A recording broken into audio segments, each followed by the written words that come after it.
O Gerson, mano, é incrível. Tipo, não tem uma dose de felicidade naquele vídeo. Muito bom. Eu vou deixar isso, eu não vou cortar. Eu não cheguei a ver, não, mas eu vi que você mandou. Rio de Janeiro, 2 de agosto de 2025, sábado, 5, né? 17h05 da tarde. 5 e 17,5. 5 da tarde. Tá bom, você entendeu.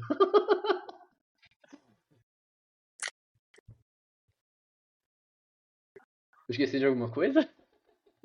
Não, é isso mesmo. Ah, Então, tá. vamos começar o podcast chorando, já desandou, tá ligado? Mas vai tu, Não, vai é tu. porque tu Não, não, não. botou o negócio do Gerson falando. E, tipo, não é. Eu nunca que eu achei que você tava gravando já, tá ligado? Não, não tava, mas eu comecei a gravar depois, aí a gente começou, a gente tava falando do vídeo, tá ligado? Tipo, aí você perguntou do vídeo na hora que tava a contagem regressiva. Aí ficou o Ah, finalzinho da gente tá. falando do vídeo, do Gerson. Mas é Ah, isso, tá. mano. Agora a abertura é essa. Vamos pra cima. Flamengo 1, Atlético Mineiro 0. Flamengo busca vitória e sai confiante com a estreia de novo goleiro Guilherme Varela. Flamengo 0, Atlético Mineiro 1. Flamengo e Galo se enfrentam novamente buscando preencher um vídeo de melhores momentos. Mas fracassam, e nova tentativa é marcada pra semana seguinte. Tropa do Leléu. Dupla de zaga responsável por 100% dos gols nos últimos 2 jogos. Espetáculo no Maracanã. Na estreia do novo patrocinador, da nova camisa e das novas contratações, Flamengo, Galo e mais 60 mil otários se encontram para assistir um belo show de drones. Saudações rubro-negras. Saudações rubro-negras. Lá eles vão conhecer o que é pressão e o que é inferno. Olha a virada, Gabriel! Incrível! Incrível! Toca a música! Amar é tão sagrado pra quem sabe amar. Porque nós estamos em outro patamar. Não dá pra comparar. Pegou 63 quilos de alcatra, limpinho, né? Onde das meias verdades? Cara de inspetor criminal, né? É o cri-cri, né? Vocês é nojento de ruim. Um é casual. Gente boa pra... 2, Esse é gente boa, mas pode ser, aconteceu. é muito ruim. 5. Ainda nós vamos te treinar, pode ter certeza. Pediu a Libertadores em casamento e ela disse... Ô, Picareta, deixa eu te falar uma coisa. Você tá no ar. E aí, Guilherme? No ar, Alex. Pela abertura a gente já sabe como foi a semana, né? Porque é aquele papo de sempre, né? Quanto mais piadinha, pior foi o futebol. Quanto mais futebol, mais sério a gente é, né, Alex? Eu acho maravilhoso, porque, tipo, é o oposto, sabe? Tipo, do que deveria ser. E eu acho isso maravilhoso, cara. Tipo, mas é bom que a gente leve as desgraças que o Flamengo apronta pra gente com tanta leveza. É bom, é bom. É porque a gente tá tão acostumado a ser arrogante que a gente, quando, tipo, ganha, a gente não quer ser arrogante, a gente quer ser sóbrio e tal. Aí quando perde, a gente deixa de desandar, tá ligado? Sim. Porque aí a gente pode fazer isso, né? Porque é soberba, é o poder da soberba. É o poder da soberba. Porque o Flamengo é superior, a gente não precisa ficar afirmando isso. Isso, a gente não precisa ficar triste quando a gente perde, tá ligado? Não precisa nem mostrar em campo, porque todo mundo já sabe mesmo. Aí, olha o nosso elenco, tá ligado? Pra que jogar bola? E outra coisa, né? Tipo, é a Copa do Brasil, né? Tipo, quem se importa com a Copa do Brasil? Ainda tem isso, né? Mas enfim, vamos tentar trazer um pouco de seriedade. Esse programa esportivo, muito interativo, no entretenimento moderno, e falar sobre dois jogões. Jogões? Não sei nem falar isso. Jogaços. Jogaralhos que nós tivemos. Porque, mano, o Flamengo e o Atlético Mineiro resolveram que iam se enfrentar 3 vezes em 2 semanas, né? 2 vezes nessa semana, no caso, que passou. Ainda vai ter mais uma na semana que vem. E até agora a gente teve 180 minutos de pura falta de futebol. Assim, eu nunca esperaria tão pouco futebol dos dois times. Eu diria que foram não tem nem o que 180 minutos comentar. onde não teve futebol. Então assim, o que a gente vai comentar? A gente tá aqui. Não, eu quero que o nosso público entenda também, né, Alex, nessa situação. A gente tá aqui num podcast esportivo voltado pro Flamengo, onde a gente comenta cada semana os jogos do Flamengo e o Flamengo se recusa a jogar bola. O que a gente vai comentar então? A gente pode fazer um protesto, né? Passar um episódio de 1h30 em silêncio, tá ligado? Mas enfim. Não, e galera que botar pra tocar, se ouvir um barulho no meio, tem que voltar do início, porque estragou a obra. Exatamente. Não, a gente tem que fazer, tipo, a casa tem que estar em silêncio. Tudo tem que estar em silêncio. Mas assim, a gente jogou no domingo, né? Tentando retomar um pouco, assim, contra o Atlético Mineiro pelo Campeonato Brasileiro. Aliás, num horário horrível, é bom citar, né? Jogamos no Horrível. domingo 8h30. Na semana anterior foi domingo 7h30, assim, que já era horrível. E conseguiram piorar. Foi um grande feito, assim, acho que talvez o maior feito dessa semana foi conseguirem piorar um horário de 7h30 no domingo para um horário de 8h30 no domingo. Mas o jogo foi péssimo. Acho que vale citar isso. Mas o resultado foi muito bom, porque o Flamengo ganha, o Cruzeiro tinha tropeçado contra o Ceará, dentro de casa. O Ceará, que é o nosso adversário, né, na próxima rodada, a gente vai falar sobre e tal. E a gente recupera a liderança com isso, né? A gente deixa 2 torcidas de Minas tristes, mas a terceira maior de Minas ficou feliz, liderando o Campeonato Brasileiro. E já na quinta-feira a gente joga pela Copa do Brasil, contra o mesmo Atlético Mineiro, no mesmo Maracanã, e perde de 1-0, mas também mantendo o mesmo nível de futebol horrível. Então, assim, o que a gente vai comentar, Alex? Assim, eu acho que tem os lados positivos do primeiro resultado, os lados negativos do segundo resultado, mas eu acho que o principal que a gente tirou dessa semana foram coisas talvez extra-campo, né? Cara, exato. Eu acho que assim, a gente tem realmente. Assim como o Flamengo apresentou muito pouco jogo pra gente, acho que a gente tem muito pouco jogo pra poder falar. E eu acho que a gente pode se apegar um pouco mais em pensar, tipo, talvez a situação dos reforços terem entrado, algumas coisas mais pontuais. Mas, tipo, fora do campo, acho que a gente tem até algumas coisas pra poder falar, né? Tipo, teve num primeiro momento a apresentação dos jogadores, depois a estreia deles. Chegou o mais um jogador. Existe a possibilidade de mais um ou dois chegarem. A gente pode até falar sobre, por exemplo, né? Eu vou trazer o nome logo, a gente começa depois. Beltrán, que é um atacante que está sendo colocado em pauta aí, um argentino, né? Tá na Fiorentina. Falam que talvez exista a chance de trazer talvez um zagueiro, dependendo. Teve o próprio Paquetá, que é um nome que a gente adoraria ter aqui, que foi inocentado. Inocentado não, não exatamente inocentado, né? Absolvido. Absolvido. E também saíram algumas notícias porque saiu o balancete do segundo trimestre do Flamengo, que tipo foi bem positivo. Uhum. E assim, potencial de bater recorde de arrecadação e tal. Então assim, acho que a gente tem mais pra falar fora do campo do que no campo e a gente também tentar falar um pouco também, pensar um pouco pro futuro, pros próximos jogos. Porque a gente tem esse jogo ruim contra o Atlético Mineiro que, tipo, do mata-mata a gente ficou perdendo, então tem que fazer pelo menos 2 gols pra poder se classificar, né, pra próxima fase. Então a gente pode falar um Uhum. pouco desse próximo jogo. E tem o jogo do Ceará, né, que é o confronto que vai acontecer, inclusive, amanhã. Uhum. Então, assim, eu acho que é um ponto. Assim, talvez tentando falar sobre os jogos em si, eu acho que eu vou tentar falar os jogos em conjunto. Uhum, E pode ser. não necessariamente focar em um jogo no outro. A gente até dava revela dos melhores momentos, né, Alex? E eu acho que, assim, algumas coisas ficam bem claras pra mim. Tipo assim, alguns pontos que a gente vai trazer são coisas recorrentes, outras são coisas que surgiram agora, e outras são coisas que podem resolver tanto os problemas mais antigos quanto os mais recentes. O que acontece? Eu acho que tem um problema mais antigo. Nesses 2 jogos o Flamengo fez um gol só, né? Então a gente tem um problema de um ataque muito inconstante. Isso é um problema do trabalho do Felipe. Assim, desde o início a gente vem cobrando isso, Alex. Acho que dá pra dizer que é algo que o Felipe não conseguiu consertar. Isso pode ser resolvido com as chegadas no elenco, a gente vai comentar mais pra frente, mas eu acho que esse é um problema que existe já há muito tempo.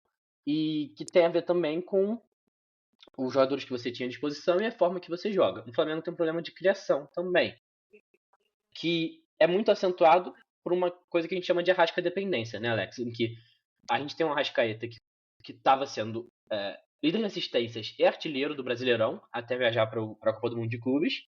Estava fazendo uma temporada espetacular em questão de entregar gols, entregar assistências e muitos jogos bons também na criação, mas ele certamente jogando mais avançado, perto da área, então entregando um pouco mais nos números do que talvez necessariamente como um meia criativo, que costumava ser a função dele antes. Só que no pós-mundial, ele não se encontrou, não vem jogando bem. No próprio Mundial ele já não foi bem. E em todos os jogos que ele não foi bem esse ano, a gente sofreu, sabe? Tipo, a gente nunca não tem, há 7 anos, desde que o Arrascaeta chegou, a gente não tem reserva pro Arrascaeta. E a gente também não tem mais um parceiro criador pro Arrascaeta, né? Porque a gente antes tinha o Everton Ribeiro sai, a gente passa a ter o Gerson. E agora, pós-mundial, esse é um problema novo, a gente deixa de ter o Gerson. A gente comentou no primeiro jogo pós-mundial, não foi, Alex? Que, tipo, o jogo contra o São Paulo não deu pra sentir falta do Gerson. Agora já Sim. deu, muito. A gente jogou Deu. contra o Santos, contra o Fluminense, contra o Bragantino e 2 vezes contra o Atlético Mineiro. E a gente praticamente não criou nessa sequência de jogos. Contra o Bragantino no segundo tempo um pouco mais. Assim, acho que foi um jogo bom no geral contra o Bragantino, mas a parte criativa mais no segundo tempo, talvez.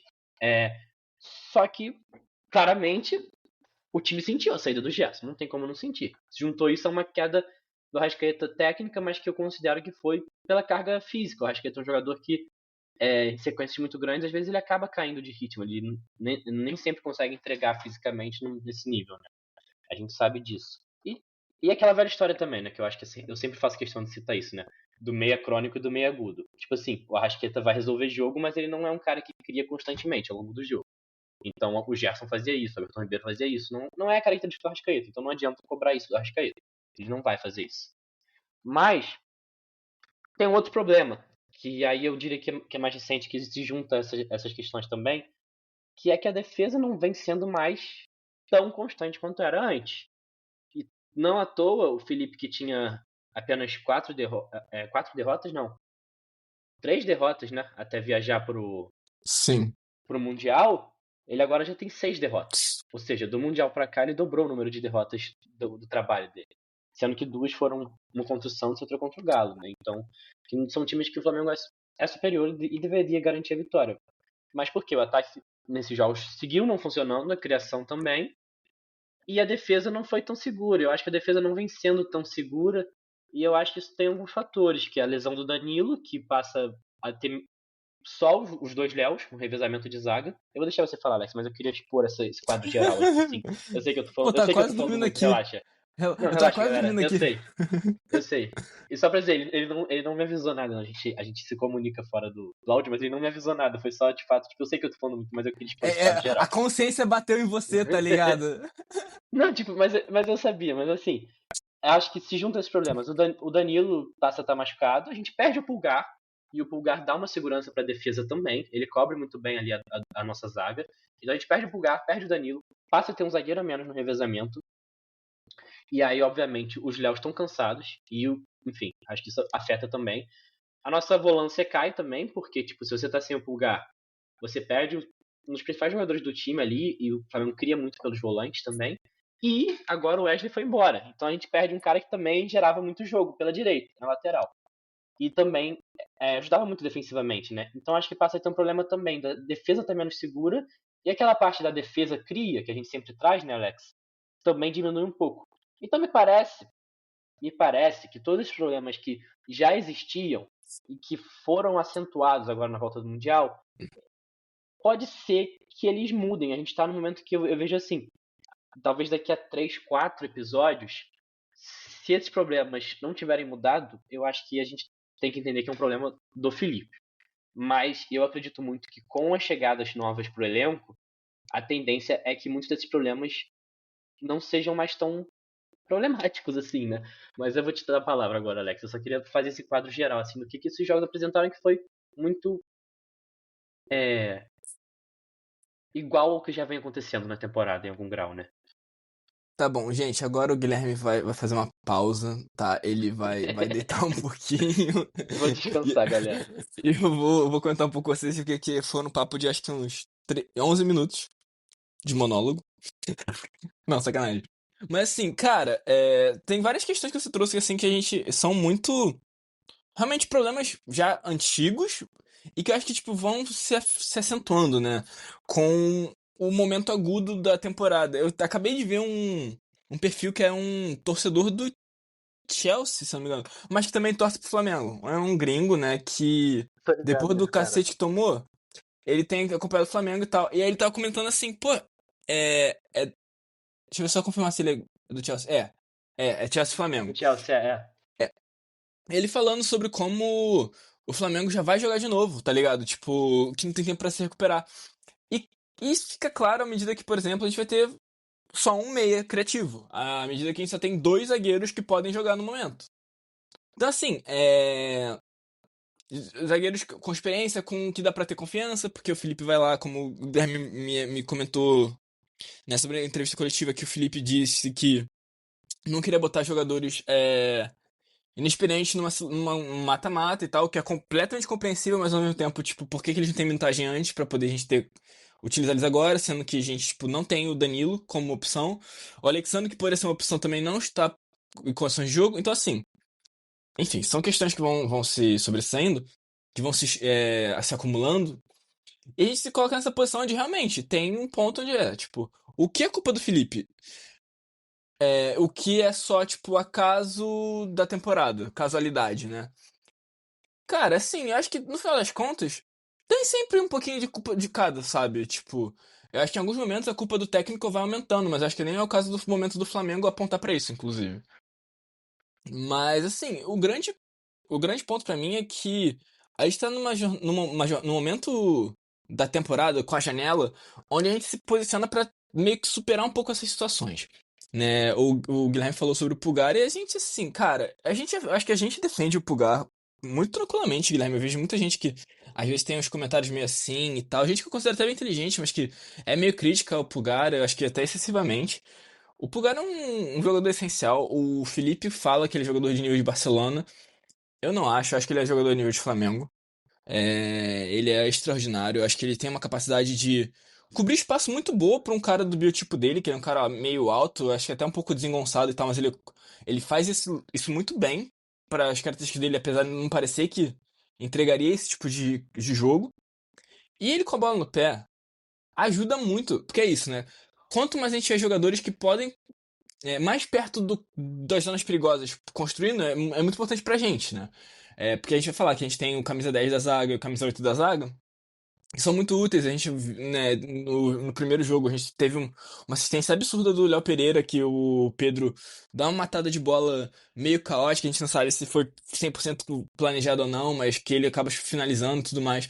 Mas que é um passe absurdo. Mas já falando de uma jogada que acaba vindo mais distante, né? O Pulgar, ele é um cara que mais à frente consegue dar mais esse tipo de passe, assim como o Saul acabou fazendo quando entrou, por exemplo, no jogo contra o Atlético Mineiro no meio de semana, como o Jorginho é um cara que também pode entregar. Mas parece que talvez nisso tudo, levando em consideração o Jorginho vindo de uma temporada, tendo a idade que já tem, o Saul já começando e o Saul começando a jornada dele no Flamengo, o Pulgar é o cara em melhores condições de fazer isso com mais frequência, né? E, enfim, eu acho que claramente a gente sente falta dele.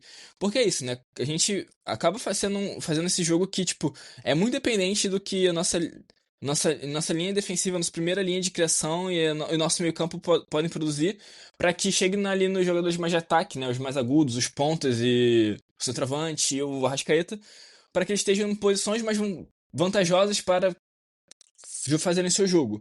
E se a bola não chega com qualidade ali, pode ser que a bola só não chegue também, né? Isso dito, eu acho que. Eu realmente imagino que o Flamengo, com esses reforços, ele vai ter um pouco mais de respiro. Como eu falei, existe um papo de que talvez possa vir um zagueiro. Eu não sei o que eles estariam imaginando a nível de jogador. Tem uma opção de atacante que também é um cara que. O Beltrán, né, que é um cara que pode. É um segundo atacante, na verdade, ele não é um 9 fixo. Assim como. é, o que acontece que. Meu Deus, me distraí.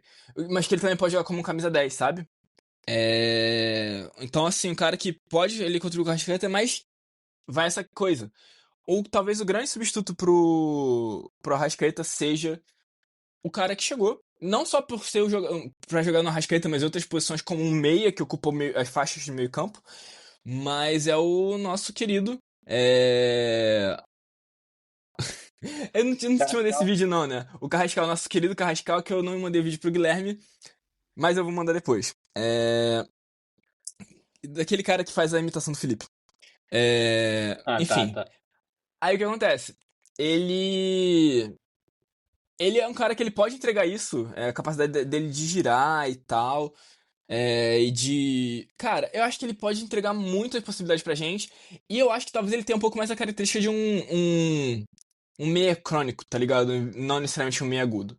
Talvez ele seja mais agudo do que o Gerson e o Everton Ribeiro, mas ele acho que ele é menos agudo do que o Arrascaeta. Uhum, E eu acho que ele pode ser um cara que vai desafogar um pouco essa questão. uhum. E que é importante, né? Porque assim, é uma coisa que eu. Não tem nada a ver, assim, tipo. Não tem nada a ver com o que a gente tá. Não, tem a ver com o que a gente tá falando, mas a gente tava tendo essa conversa durante a semana, né, Alex? Que foi o Beckler, né? Que teve um vídeo que tava circulando dele falando que achava o Everton Ribeiro o melhor jogador da geração 2019. Tipo, vai fazer sentido em algum momento isso que eu tô falando. Mas assim, e a gente tava tendo esse. Eu comentei com você, né? Tipo, que eu acho que a questão de melhor e pior eu discordo um pouco. Embora eu acho que o Everton é um pouco mais técnico do que o Arrascaeta é um pouco mais completo que o Everton e tal. Mas que a gente sempre defendeu isso, que eles têm essas coisas que eles se complementam, né? E aí eu tava até pensando, eu não cheguei a comentar isso com você, mas eu tava até pensando assim, tipo, tá, mas e se você tá no paro ímpar, você escolhe o Arrascaeta ou o Everton Ribeiro? Ou o Everton Ribeiro, sabe, tipo, pro seu time. E a minha resposta que eu fiquei na cabeça foi tipo assim, depende. O meu time tá com o Gabigol ou tá com o Pedro? Porque, tipo, pra mim é muito claro que se você tem o Arrascaeta, você precisa de um cara que seja mais constante, não um cara que seja mais agudo. Então, tipo, isso que você falou do Cascal é importante por isso, porque tipo, talvez o que faça sentido pra gente contratar é de fato um meio que seja mais crônico, né, nessa nomenclatura que a gente dá, né? Que crie ao longo do jogo, mesmo que não seja necessariamente o cara que decide jogos, mas um cara que vai te dar volume de jogo, né? Porque o Arrascaeta já é o cara que decide jogos sem dar volume, então não faria tanto sentido você contratar outro meia que fosse muito agudo também, né? Mas, mas assim, no geral, Alex, disso que você falou, o que me parece é que a gente assim, aquilo que eu falei, daqui a uns 3, 4 episódios, eu acho que talvez esteja mais claro. Né? Talvez aí até o final de agosto, com certeza isso vai estar bem claro, mas talvez até o meio de agosto já esteja claro. Mas assim, a gente defendeu por muito tempo, eu sou um cara que defende muito o trabalho do Felipe. Mas também defendo muito que se critique o trabalho do Felipe, porque eu acho que tem pontos a se criticar. Eu acho que a gente vive muito nessa coisa dicotômica hoje em dia, né? De ou você defende 100% ou você ataca 100%. Não existe nuance.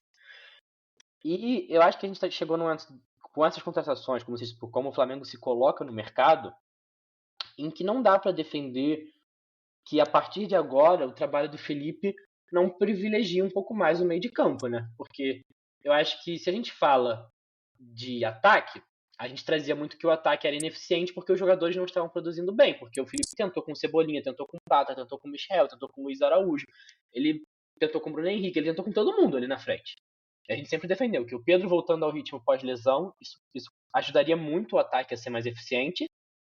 E agora, obviamente, com a chegada do Samuel Lino, eu acho que isso também vai ajudar muito no ataque. Então, acho que o problema do ataque que a gente defendia, de que a ineficiência era mais dois jogadores do que necessariamente do esquema, naturalmente vai ser posto à prova. Só que na questão do meio, a gente defendia que a gente não tinha essas opções de meio de campo para testar. E a gente passa a ter.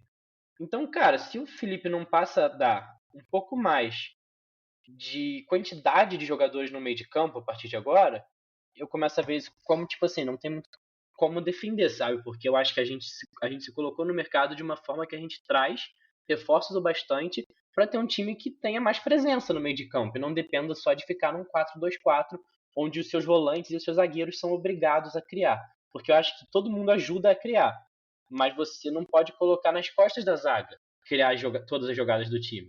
Porque a zaga do Flamengo atualmente tem defendido, tem criado e tem feito os gols. Então, tipo assim, óbvio que uma hora vai dar errado, sabe?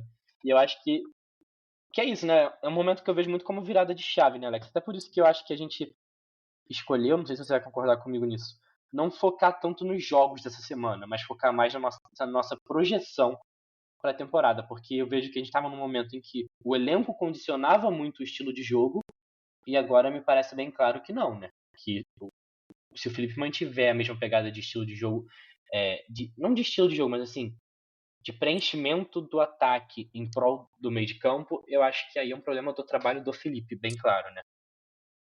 Cara, sim, exatamente. Mas eu vou te falar, eu tenho a sensação de que até.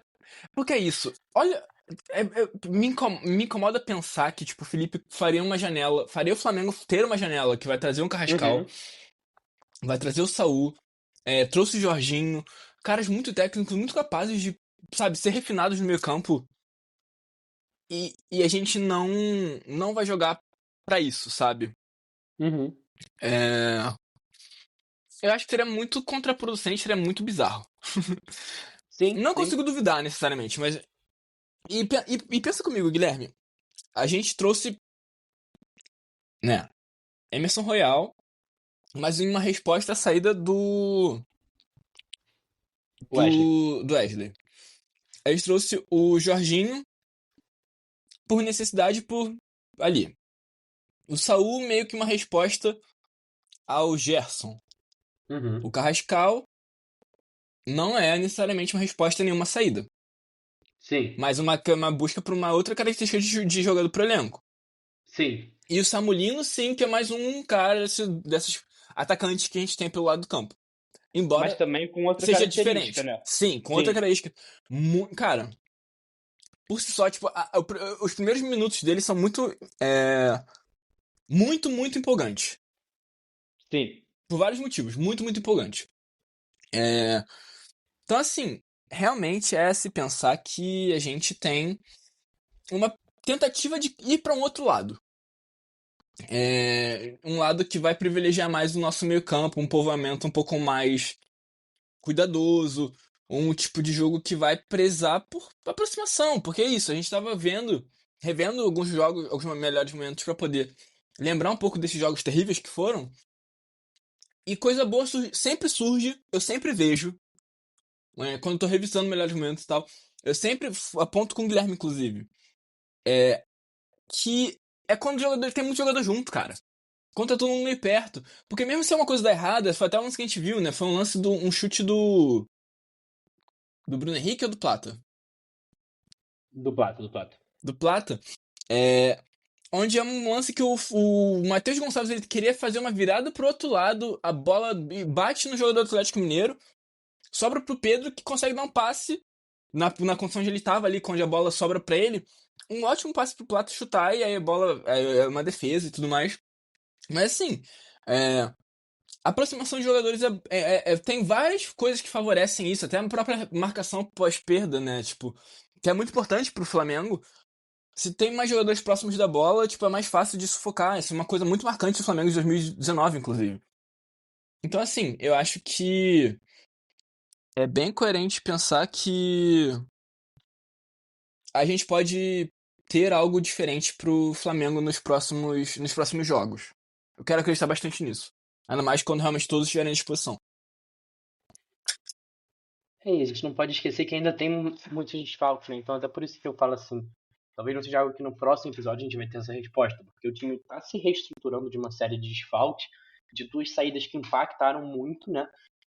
Assim, o Gerson era um dos principais jogadores do time, mas o Wesley também se tornou um dos principais jogadores do time da temporada passada pra cá. Eu acho que isso é inevitável de dizer também. Então acho que é isso, né? Um momento de quase que um recomeço da temporada, só que, como você disse, no momento mais agudo da temporada, né? Numa sequência de jogos pesadíssima que a gente tá tendo. E até por isso, que eu acho que também vale a gente dizer, né, Alex, que a gente defende que o Flamengo podia ter poupado até um pouco mais nesse jogo contra o Galo, na Copa do Brasil, e que o Felipe tá, assim, o Flamengo tá certo em não priorizar a Copa do Brasil, porque eu vi uma parte da torcida que foi um pouco no movimento contra isso. E eu sei que, tipo, ninguém quer ser eliminado. Ninguém quer perder, né, Alex? Ninguém quer ser eliminado pelo Galo. Então, tipo Sim. assim, óbvio que a gente quer passar esse confronto. Mas, ao mesmo tempo, você priorizar esse confronto e depois talvez você perder jogadores importantes para uma sequência longa do Brasileiro ou para o mata-mata da Libertadores, que já começa logo depois, é muito pior, né? Então, acho que a gente entende até que o Flamengo podia ter poupado um pouco mais. E trazendo assim um pouco sobre os jogos em específico, e depois queria voltar na questão do Beltrán e tal, que você trouxe, que eu acabei pulando um pouco, Alex, mas assim, falando sobre um pouco mais sobre os jogos, só para não dizer que a gente não falou nada, eu acho que também é preciso dizer que há noites em que o time está abaixo. Eu acho que, apesar de o jogo de quinta, que foi a derrota, eu acho que a gente foi até melhor no geral, assim, do que no jogo de domingo em que a gente ganhou. Foram dois jogos em que o time estava tecnicamente muito abaixo. O próprio Matheus Gonçalves, que você citou, né, nessa jogada, eu vi muita gente elogiando a atuação dele, e de fato, dentro do que o Felipe colocou em campo ali, do que o Matheus Gonçalves apresentou, ele criou muito volume de jogo, mas ele errou muitos passes. E o Plata, o Luiz Araújo, o Plata sumidíssimo, e o Luiz Araújo também errou tudo que tentou. muito mal. Então, assim, a própria defesa, né? O Léo Pereira, a gente brincou na abertura, né?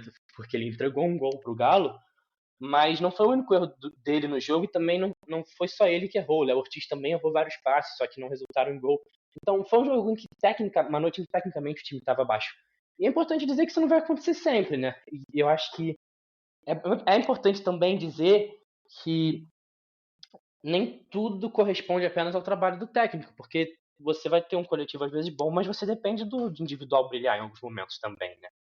E eu acho que quando você tem uma jornada em que o individual está abaixo, isso afeta também, né? Mas eu acho que, por outro lado, é isso que você falou, né? O individual das contratações deu uma esperança boa a partir desses jogos, né? Como o do próprio Samulino, né? Cara, eu, assim, tentando pensar sobre uma outra ótica sobre esse assunto, na real, desses jogos. Lembra daquela teoria que a gente tem de que, tipo, times que odeiam um pouco menos a gente, tipo, a gente faz bons jogos com? Sim, sim, sim. Famosa teoria. Cara, eu acho que, tipo, pesa um pouco isso, sabe? E aí, tipo, até pra outra coisa que tá na pauta, que basicamente é a coisa que eu mais penso sobre esses jogos. Uhum. É, que foram os entreveros que aconteceram e tal. E tem uma narrativa muito forte que cresce justamente sobre um dos pontos desse entreveiro, que é o Wallacian, né? A ponto de jogador que, tipo, fazia um monte de merda em campo, falar que ele tem que abaixar a bola, não sei o que e tal. Que é, por sinal, muito bizarro, né? Tô falando de você, Luiz Fabiano. É... O Luiz Fabiano viu assim, de graça. Aquela fotinha aquele meme do pato apontando pra ele mesmo, tá ligado? É. Não, mas Eu. ele sabe que não é de graça, não, porque ele na Flor que se cheira e ele falou do moleque lá, tipo, como se ele fosse, pô, um santo, tá ligado? Enfim. Uhum. É... E, cara, eu acho que é isso, sabe? A gente tem o Lianco, sobretudo, que é um cara que ele tenta se vender como esse grande bastião do Atlético Mineiro. Inclusive, até foi um BO que aconteceu, né? Durante essas semanas aí com jogadores protestando, fazendo notificação contra o clube. Ele fez questão de postar lá como, tipo assim, não, contra o clube eu não tenho nada, não sei o que, sabe? Ele tenta se colocar nesse lugar. Ele fez aquela falta absurda contra o Arrascaeta na final do ano passado. Ele é um cara Uhum. completamente destemperado, bem carniceiro. É, E aí teve esse desentendimento com o Alacian, mas que já vem do jogo anterior, com o Hulk querendo ensinar o Alacian como ele tem que se comportar em campo, que é uma bizarrice. Porque o Hulk tá aí tomando cartão amarelo do juiz rindo da cara dele, tá ligado? Então, assim, é muito bizarro que aconteça desse jeito, mas eu acho que diz muito sobre como o jogo também foi ruim, sabe? Porque é um jogo que é muito menos sobre o jogo, muito mais sobre essa rivalidade, em vários momentos. Um jogo muito, muito carregado, né? Acho que isso tá tentando Sim, trazer, né? Mesmo que assim, exatamente. não vale nada, mas é muito carregado, né? Mesmo que a gente não queira. Exatamente. Porque eles fazem isso, né? Porque é a forma que eles encontram. A gente sempre vê isso, né? Clássico é pegado várias vezes, a gente vê isso, mesmo que seja um time Uhum. melhor, o Flamengo seja um time melhor, ou outro time seja melhor, porque a rivalidade iguala. E a rivalidade eu vejo que é muito essa questão do ambiente mesmo.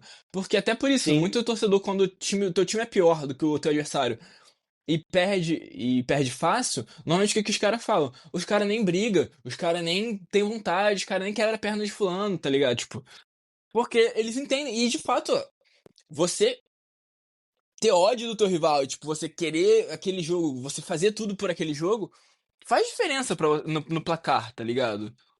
Então eu acho Não à que toa. Foi fez mal, a terminei. diferença. É isso, pode ir. Não à toa, eu só ia complementar assim, tipo, não na parte do ódio, mas na parte do ambiente. A gente tem a situação da Copa do Brasil de 2022, em que a gente sempre diz que, tipo, o Gabigol ganhou aquele jogo na entrevista, né? Porque ele fala que eles vão conhecer o que é o inferno. Mano, o que Sim, que tu lembra daquele jogo? Eu só lembro da entrevista, tá ligado? Tipo, é um jogo que foi decidido na entrevista. É muito bizarro isso, porque, de fato, essa coisa do ambiente, da vontade iguala muitas vezes, né? E eu acho que faz sentido esse valor, é um jogo muito carregado, né? E o extracampo acaba pesando muito. Outra coisa que acaba pesando muito nesses jogos que são mais carregados também, Alex, só pra gente não deixar de citar, mas eu não queria me prolongar sobre isso, é a arbitragem, né, cara? Porque, assim, o Ramon Abate-Abel no jogo pelo Brasileiro. Tipo, há muito tempo já. Não deveria apitar jogo do Flamengo pra começar aí, tá ligado? O Flamengo já tinha que ter se posicionado em relação a isso há muito tempo. Tem pênalti no Everton Ribeiro não dado, tem pênalti no Pulgar não dado, tem a expulsão do Leão que você acabou de citar, uma falta violenta e uma falta também tática, né? Ela tinha os dois critérios assim para ser vermelho no Arrascaeta na final da Copa do Brasil, também não dada. Então assim, tem uma série de lances absurdos já que e normalmente contra Palmeiras e contra Atlético Mineiro, por incrível que pareça, mas assim, muito reincidente. Que o Abate-Abel acaba tendo. O Flamengo ter se posicionado em relação a isso foi uma arbitragem, na minha opinião, muito ruim do Ramon Abate-Abel. O lance mais polêmico da situação, eu e o Alex em off, a gente até concordou que, tipo, entende a leitura de amarelo, apesar de, tipo, num primeiro momento eu ter ficado bolado, não vou mentir. Eu também. Mas, assim, a gente entende a leitura de amarelo, mas foi uma arbitragem, na minha concepção, bem ruim do Ramon Abate-Abel. E, cara, do Klaus, assim, não tão ruim quanto. Eu acho o Klaus árbitro no geral melhor que o Ramon Abate-Abel. Apesar de eu sei que muita gente não gosta dele também, mas assim, eu acho que também teve alguns lances meio bizarros, uma coisa mais de faltinha, de certas coisas não dar amarelo. Porque uma coisa que foi marcante nesses jogos foi um rodízio de falta do Atlético Mineiro também. Muitos momentos batendo na gente para parar nossas jogadas. Então, tipo, você tem que dar amarelo em algum momento. E eles demoram muito a dar esse amarelo também. E aí até teve um lance que a gente estava vendo nos melhores momentos, né, Alex? Que o Pedro chuta. Claramente a bola bate na cabeça do Leão, é escanteio, e o Klaus dá tiro de meta. Assim, um lance, tipo, ele tá bem de frente e foi bem absurdo também, assim. Então, assim, precisa citar porque não definiu em nada o resultado de nenhuma das duas partidas, na minha concepção. Mas a gente cobra sempre uma melhor arbitragem. Então, tipo, foram dois jogos com arbitragem bem ruim, na minha. Assim, pior no jogo do Brasileiro, mas as duas ruins. Então, por mais que não seja assim, a gente perdeu pela arbitragem, não é esse o discurso que eu tô fazendo, assim como no domingo a gente também não ganhou pela arbitragem, mas foram arbitragens ruins. Eu acho que a gente precisa também pontuar isso, né? Mas acho que a gente pode seguir, né, Alex? Não sei, e falar um pouco mais, talvez, sobre perspectivas, sobre os próximos jogos, sobre o balanço financeiro que você queria trazer, sobre o próprio Beltrán, outras possibilidades de mercado. Não sei o que você quer falar primeiro aí, pra gente seguir. Cara, só pra apontar uma coisa redundando na questão sobre o Wallace, ó. Eu também vi muitas pessoas falando sobre que o Wallace tem que realmente abaixar a bola e tal. Cara, assim, eu não vi nada demais, honestamente. Talvez se eu fosse torcedor de um time rival, eu pudesse ficar meio bolado e tal, mas enfim. Cara, eu acho que eu já vi jogador fazer bem pior do que ele faz. Tipo, acho que o que ele faz normalmente tá sempre dentro do jogo. Dar porrada e tal, que é fora do jogo, tá ligado? Tipo, provocar, falar um bocado, tá ligado? Tipo. Porque assim, se o Hulk fosse um cara que ele ficasse falando lá provocando o jogador e tal, é uma parada, mano. Mas, tipo, você ir lá e provocar, tipo, ficar enchendo o ouvido do árbitro que é uma parada, pô, nada a ver, tá ligado? Porque nem pode, tá ligado? É contra a regra do jogo. Tipo, você falar assim. Você lembra daquela história do. Que falaram pro Felipe falar de alguma pessoa no ouvido de algum jogador?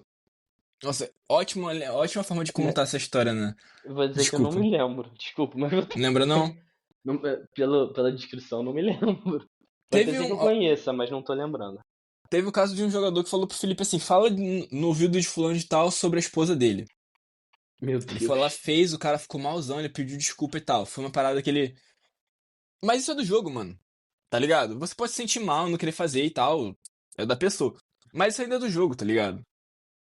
O mais que pode fazer é tomar uma cabeçada, tá ligado? Que nem o Zidane fez no Carnaval. Acontece. Você tá sujeito a isso. E o Zidane foi punido sendo expulso, tá ligado? Agressão. Mas faz parte do jogo. Mas, tipo, acho que as coisas escalam de uma forma meio bizarra, tá ligado? E aí não custa nada lembrar sempre que são questões, né? Ele é um jogador do Flamengo. Ele é um rapaz negro. E tem sempre aquela coisa como tem que se portar, como não sei o que, como não sei o que lá. Na nossa sociedade, né? Tipo, a gente vê pelo próprio Vinícius. O Vinícius não poderia lutar contra o racismo para a sociedade espanhola, certo? Então, assim, Aí quando você vê um jogador negro que não faz, que não fala, que não age, e quando o próprio, não sei se foi o Yamal ou se foi o Endrick, mas teve uma posição, uma coisa assim acerca desse tema, ele falou que não queria se envolver com isso e tal, aí vem um monte de gente assim, tipo, é assim que é e tá, assim que tem que ser. Então se fica querendo dizer o tempo todo como as pessoas têm que ser, e Uhum. normalmente você vê, é muito mais comum ver esse tipo de controle tentando ser aplicado a jovens negros. É, então acho que também tem isso, e acho que é meio sintomático que, tipo, o Lianco como esse cara branco, considerado bonitão, galã, o Sérgio Ramos do Atlético Mineiro e tal, tem algo contra o Alaciano, né? Enfim. E, assim, tem uma coisa que eu poderia puxar disso, mas tem outra coisa, mas eu acho que queria comentar sobre o Alaciano em si. Antes, que, tipo assim, a única coisa que eu acho que a torcida do Flamengo deveria se preocupar em relação a isso é do Wallace não se perder no personagem. O que eu quero dizer em relação a isso? Porque o trash talk, né, que é isso que a gente tá falando, faz parte do jogo. Só que o problema é quando eu deixo o meu trash talk entrar na minha própria mente. E aí eu chego num ponto, que eu não tô dizendo o que aconteceu com o Alaciano, mas se eu chego num ponto em que eu tô mais preocupado com o que eu tô falando e com o que eu tô provocando, e que isso tá tirando do meu mental, do meu foco de conseguir performar no jogo. A preocupação do torcedor do Flamengo eu acho que deveria se resolver a isso, sabe? Se ele tá provocando dentro de um limite, vamos dizer assim, ético, né, de não falar absurdos, porque eu acho que também tudo existe em limite, né, Alex? Mas assim, se ele tá dentro de certos limites, provocando o jogador de outro time, eu acho que a torcida do Flamengo, particularmente, não deveria muito se preocupar com isso, né? Desde que ele continue performando o que ele vem performando desde que ele subiu pro profissional, a torcida, eu acho que é o que você falou, é tempestade em copo d'água. Não tem nada demais na situação. E é muito um pouco até isso do crise na Gávea que a gente vem trazendo nos últimos episódios, né? Que tudo vira uma coisa de proporções enormes, está sempre tudo errado, a torcida sempre satisfeita, existe uma certa cobrança que é um pouco desleal, né? Uma certa problematização das coisas que é um pouco desnecessária, né? Mas assim, Sim. também só pegando um gancho nisso que você falou também de questões de menino da base que sofre um pouco, talvez muito, né? Não quero minimizar, não quero que soe dessa forma, com questões raciais na forma como a torcida o enxerga e o trata. Eu só queria apontar que pra mim, nesse segundo jogo contra o Galo, até a entrada do Samuel Lino, que óbvio acabou com o jogo, e teve ali talvez uns 15 minutos de muito alto nível, até então pra mim o Everton Araújo era o melhor do Flamengo em campo.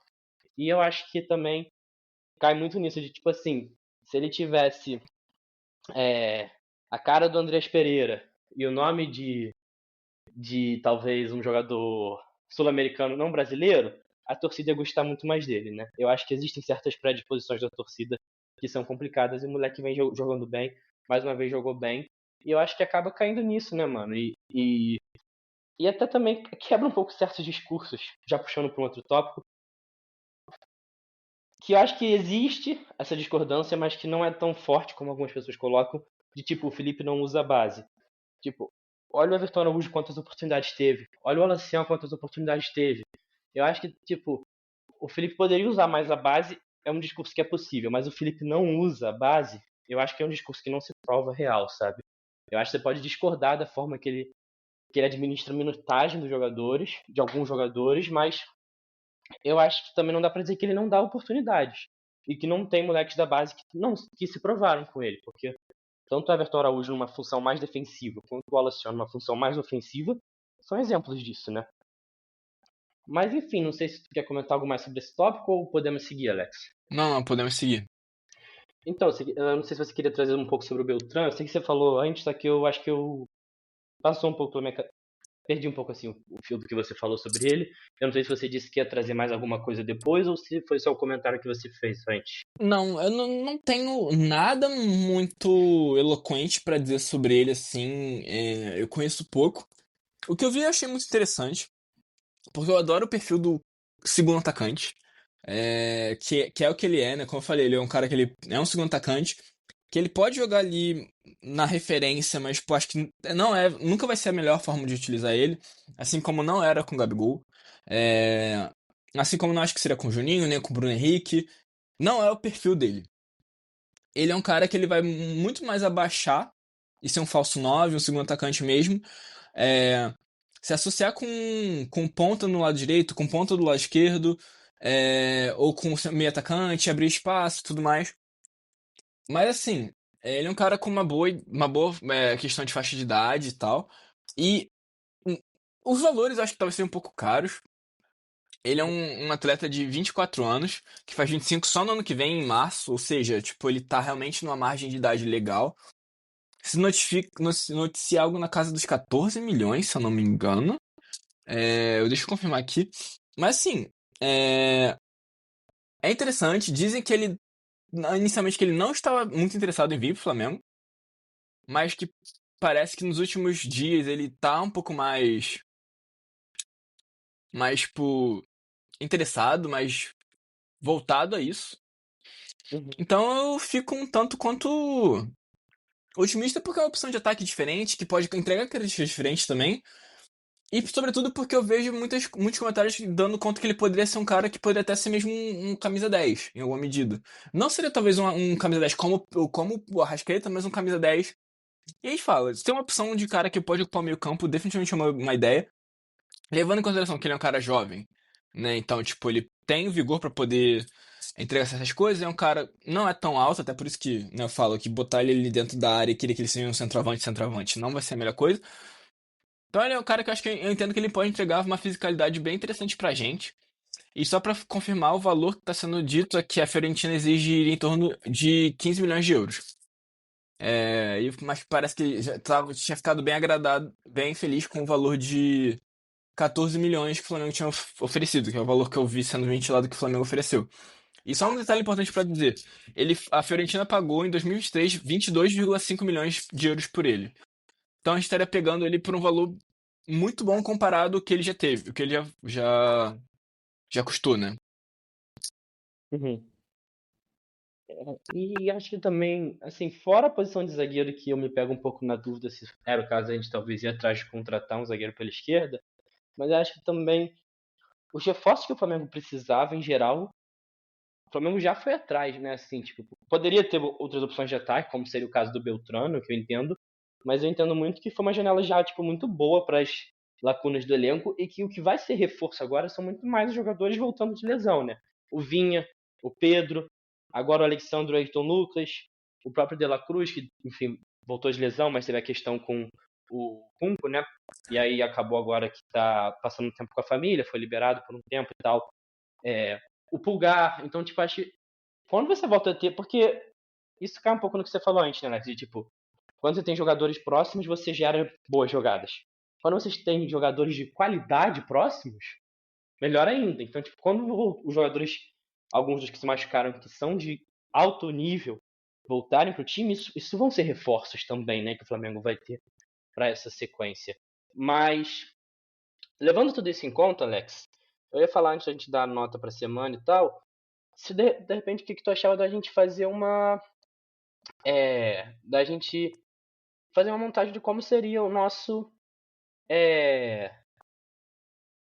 11 ideal, vamos dizer assim, porque eu defendo muito que, tipo assim, o Felipe não tem um 11 ideal. Tem alguns jogadores que nos jogos decisivos eles são titulares, a gente sabe disso, mas ao mesmo tempo existe uma questão de controle de minutagem que é bem claro. O Felipe não vai usar o 11 ideal todo jogo, como uma parte da galera espera.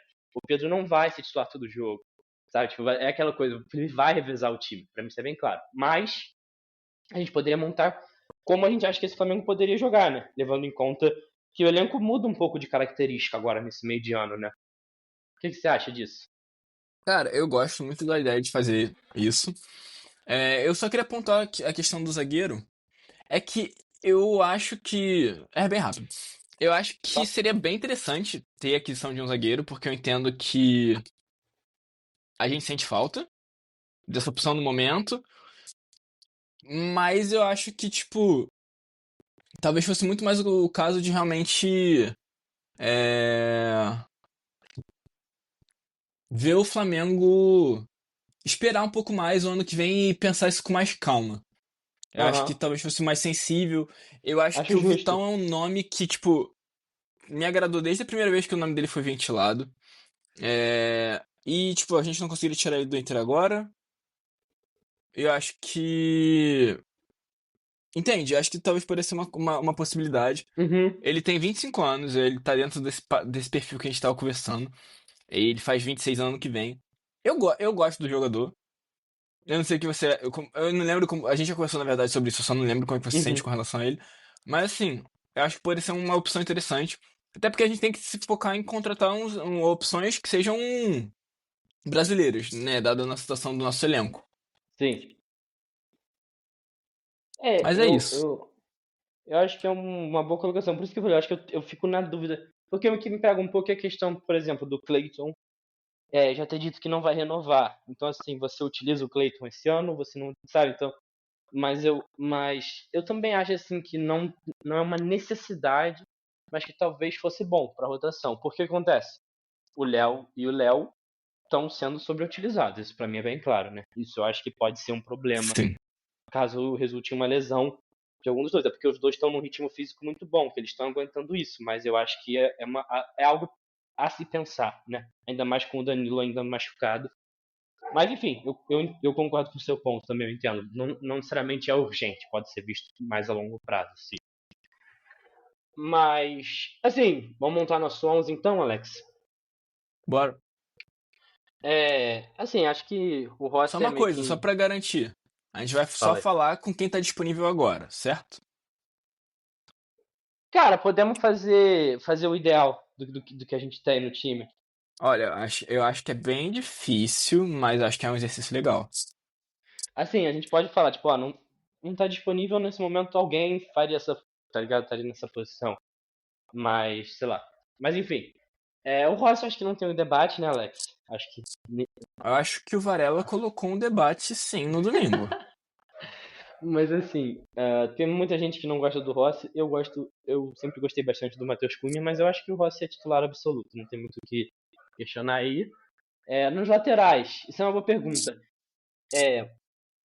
Cara, eu acho que as laterais é uma posição onde não teria muito time ideal, se você. Não sei se você concorda, porque eu acho que Varela e Vinha ou Alexandre Royal te dão características diferentes de jogo, né? Não Sim. necessariamente qualidade diferente, mas são funções diferentes. Mas acho que talvez para esse momento, eu acho que Varela e Alexandro, pensando assim, nesse momento, pensando em questão física também, talvez Varela, não sei, o Alexandro também tá voltando, Varela e Vinha? Cara, Ou você, eu vou te ser ou você acha sincero que o com Royal você. chega para ter vaga? Eu acho que qual é a minha configuração ideal vai ter vinha. A minha configuração ideal tem o vinha, sendo sincero. Justo. Então eu acho que é caso de entender que do outro lado a gente tem que pensar em que característica a gente vai querer pra complementar isso. E Uhum. cara, eu acho que levando em consideração qual que era o estilo do lateral que a gente tinha até então e da contratação de lateral que a gente poderia ter feito uma característica diferente, né? Uhum. Contratado outro cara que fosse. Então eu acho que, tipo, é Royal e Vinha pra mim. Eu gosto muito do Varela, eu acho que ele é muito útil, mas eu acho que justamente ele é muito útil também como opção. Não, acho justo. Eu sou um pouco da linha assim de que se eu tenho Vinha, eu gostaria de ter o Varela do outro lado. E se eu tenho o Royal, eu gostaria de ter o Alexandre do outro lado. Mas Hum, isso é a minha forma de pensar assim, mas eu acho que é justa a sua colocação. Porque o Royal tá mais próximo do que o Wesley entregava do que o próprio Varela, né? Então faz sim. sentido isso. Zaga não tem debate, né? A gente é a tropa do Leléu desde que a tropa do Leléu existe, né, Alex? A gente Desde que o mundo nunca. é mundo, tropa de Nunca. Leléo. Pô, falando desde que o mundo é mundo, sendo que eu sempre fui um dos maiores haters do Léo Pereira por muito tempo. Meio de campo, Alan e Everton Araújo, né? Também não tem debate. Mas assim, tá, no ideal, eu acho que Pulgar e Jorginho seria a nossa dupla de volantes. Ou tu acha que os dois não jogam juntos? Não, pra mim eles jogam juntos, jogam muito juntos. Inclusive a gente viu eles muito bem juntos durante o Super Mundial, quando tiveram a oportunidade de jogarem juntos. Eu acho que foram muito bem. Então. E, assim, nesse momento, eu acho que tanto o Alan quanto o Everton Araújo podem entregar no lugar do Pulgar, né? Pensando agora no Pulgar estando lesionado, né? Porque acontece, eles não vão entregar o mesmo futebol que o Pulgar, mas eu acho que também não é algo que vai desestruturar o time. Ter o Everton Araújo ou o Alan cumprindo essa função nesse momento, né? Levando em conta a lesão do Pulgar. Sim. Mas aí que pega, Alex. Eu acho que até a linha de volantes, eu acho que é relativamente consenso entre as torcidas. Pode ter discussão nos laterais, mas eu acho que é tipo 6 por meia dúzia. A gente tem laterais muito bons ali. Do meio pra frente, que eu acho que talvez a torcida vá por um caminho e a gente vai por outro. Eu tinha proposto aqui nesse campinho, Alex, um time com um 4-4-2, em que a gente tivesse Pulgar e Jorginho. Assim, é um 4-4-2 que na minha cabeça é quase um 4-2-2-2, sabe? Naquela ideia do tipo Sim. 2019, em que você tem uma primeira linha com 2 volantes, você tem 2 caras criando, talvez até um pouco mais abertos, só que não tão avançados como pontas. E depois você tem 2 caras mais centralizados, só que na entrada da área, dentro da área e tal. Mas com movimentação também.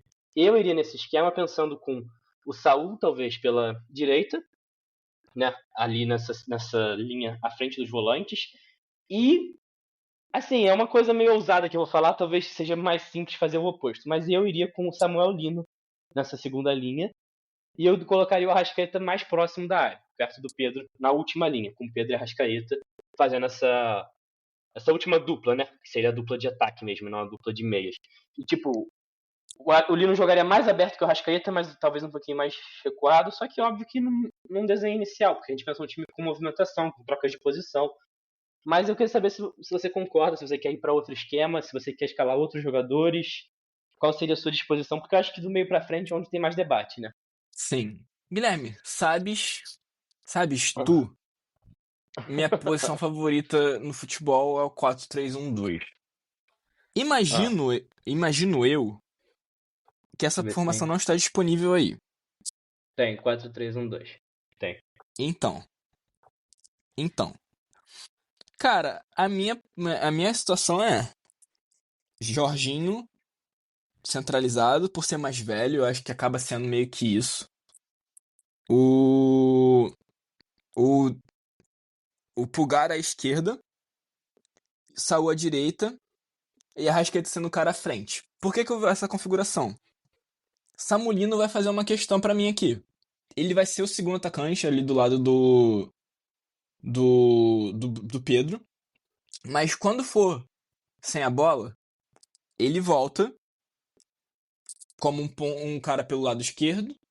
E aí fica tipo, a gente marca no 4-4-2, Pulgar e Jorginho por dentro, Saúl pela direita e o Arrascaeta sobra junto com o Pedro. Na minha cabeça é isso. Sim. É um pouco parecido com. É basicamente o mesmo desenho que eu fiz, né? Só que você tá pensando na marcação, né?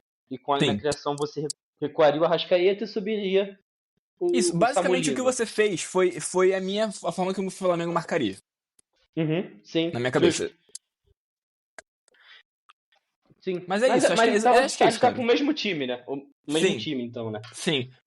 E Eu até imagino... porque o Saúl traz essa característica de jogar tanto como um meio um pouco mais adiantado, como jogar como um volante ali. Então, dá pra ter essas duas leituras diferentes que a gente teve mesmo. Né?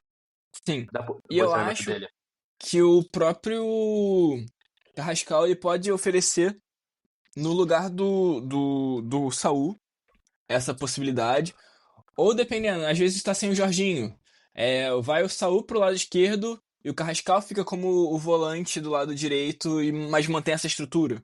Talvez como um cara que até tenha a condição de ser um pouco mais ofensivo e tal, e fazer, em alguma medida, esse losango ficar um pouquinho mais... um pouquinho menos... A palavra fugiu. Um pouquinho menos simétrico. Porque ele vai oferecer mais e um pouco mais profundidade pelo lado, mas é isso, né? No final das contas tem uma questão também a se pensar sobre isso. O Samulino, ele é um cara que ele é agudo pelo lado, né? E aí você tem o Vinha podendo mais por dentro e tal, porque eu acho que o Vinha faz muito bem isso, embora ele também tenha profundidade pra entregar. Enquanto que ali na direita é um corredor aberto pro Royal ir, né, cara? Então... Sim.